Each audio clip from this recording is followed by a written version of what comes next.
ክምለስ ተመለስ ትብሉኒ ናበይ ክምለስ ተመለስ ትብሉኒ ብርሃን ዶሪኢኻ ናብ ጸልማት ይምለስ እዩ ተሓጺብ ካዶታ ናብ ጭቃ ይምለስ እዩ ኣይመለስ ሎሙ ይኹን ጽባሕ ኣይመለስ ወንጌል ዘስፍሕ ኣይመለስ ኩሉ ይፍለጥ ይስማዕ ኣይመለስ ቃል የዝሰምዕ ናበይ ክምለስ ተመለስ ትብሉኒ ናበይ ክምለስ ተመለስ ትብሉኒ ብርሃን ዶሪኢኻ ናብ ጸልማት ይምለስ እዩ ተሓጺብ ካዶታ ናብ ጭቃ ይምለስ እዩ ኣይመለስ ሎሙ ይኹን ጽባሕ ኣይመለስ ወንጌል ዘስፍሕ ኣይመለስ ኩሉ ይፍለጥ ይስማዕ ኣይመለስ ቃል የዝሰምዕ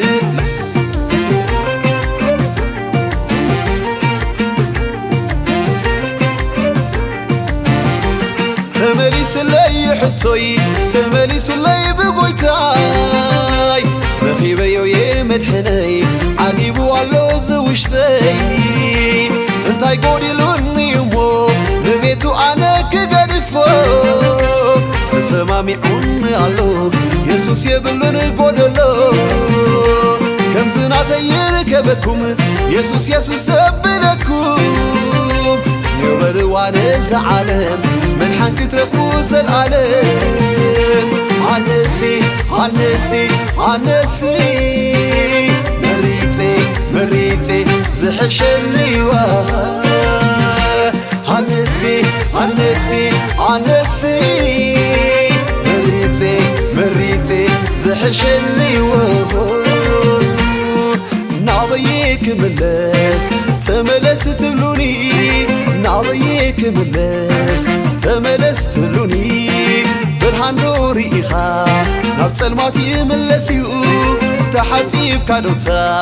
ናብ ጭቃ ይምለስ እዩ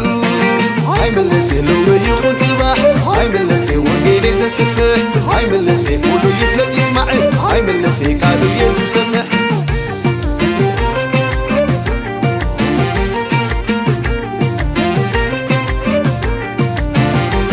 ከመይሉ ልበይ ገብረለይ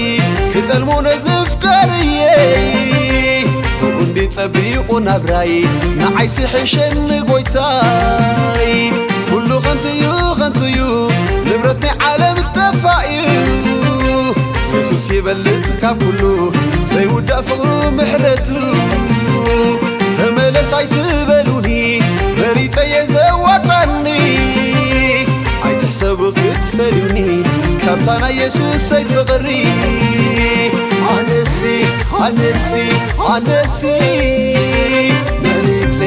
መሪፄ ዝሕሸኒዎ ኣነሲ ኣነሲ ኣነሲ መሪፄ መሪፄ ዝሕሸኒዋ ናበይ ክምለስ ተመለስ ትብሉኒ ናበይ ክምለስ ተመለስ ትብሉኒ ብርሃን ዶሪኢኻ ናብ ጸልማት ይምለስ እዩ ተሓጺብ ካዶታ ናብ ጭቃ ይምለስ እዩ ኣይመለስ ሎሙ ይኹን ጽባሕ ኣይመለስ ወንጌል ዘስፍሕ ኣይመለስ ኩሉ ይፍለጥ ይስማዕ ኣይመለስ ቃሉ የዝሰምዕ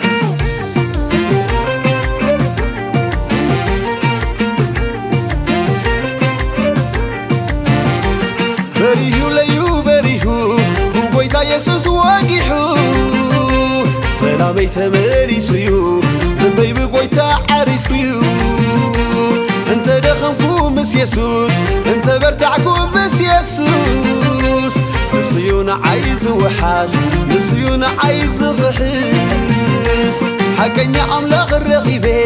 ካልእ ኣነ ኣይደልንየ ኣብ ቃሉ ርዒመ እየ ንዑ ክስዕብ ወሲነ ኣነሲ ኣነሲ ኣነሲ መሪፄ መሪፄ ዝሕሸኒዎ ኣነሲ ኣነሲ ኣነሲ መሪፄ መሪፄ ዝሕሸኒዋ ናበይ ክምለስ ተመለስ ትብሉኒ ናበይ ክምለስ ተመለስ ትብሉኒ ብርሃን ዶሪኢኻ ናብ ጸልማት ይምለስ እዩ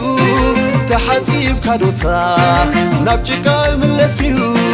ኣይመለሴ ሎሚ ይኹን ጽባሕ ኣይመለሴ ወንጌል ዘስፍሕ ኣይመለሴ ኩሉ ይፍለጥ ይስማዕ ኣይመለሴ ቃሉ ዝሰምዕ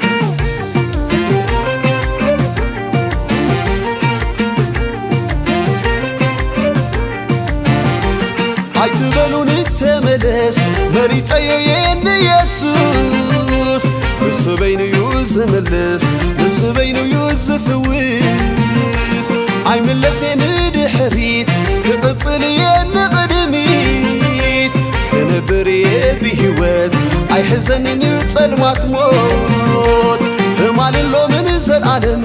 ንስዩ መድሓኒ ዓለም ኢየሱስ ይወሃብ ሰላም በይንዩ በይኑ ዘይጠልም ኣነሲ ኣነሲ ኣነሲ መሪፄ ዝሕሸኒ ውይ ኣነሲ ኣነሲ ኣነሲ መሪፄ ዝሕሸኒ ናበየ ክምለስ ተመለስ ትብሉኒ ናበየ ክምለስ ተመለስ ትብሉኒ ብርሃን ኑር ኢኻ ናብ ጸልማት ይምለስ እዩ ተሓጺብ ካዶታ ናብ ጭቃ ይምለስ እዩ ኣይመለሴ ሎሚ